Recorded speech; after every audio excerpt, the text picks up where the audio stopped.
ఈరోజు నేను మీకు ఒక స్పెషల్ కర్రీని చేసి చూపించబోతున్నాను. అదే అప్పడాల కర్రీ. ఇంట్లో కూరగాయలు లేనప్పుడు కానీ ఏదైనా స్పెషల్‌గా, టేస్టీగా తినాలనుకున్నప్పుడు సింపుల్‌గా, టేస్టీగా ఇలా చేసుకోండి. చాలా బాగుంటుంది అన్నంలోకి. దీనికోసం స్టవ్ వెలిగించుకొని ఒక కడాయి పెట్టుకొని 2 టేబుల్ స్పూన్ ఆయిల్ వేసుకొని ఆయిల్ వేడైన తర్వాత అప్పడాలను ఫ్రై చేసి పెట్టుకోండి. ఇక్కడ నేను 4, 5 అప్పడాలని ఫ్రై చేసి పెట్టుకున్నానండి.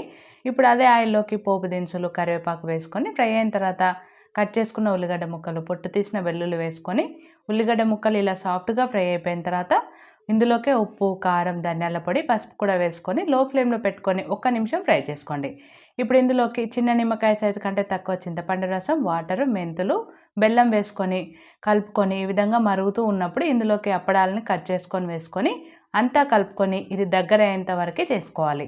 చూడండి ఈ విధంగా దగ్గర అయిన తర్వాత స్టవ్ ఆఫ్ చేసుకున్నారంటే వేడి వేడిగా అప్పడాల కర్రీ రెడీ అయిపోయింది. చాలా చాలా టేస్టీగా ఉంటుంది. ట్రై చేయండి.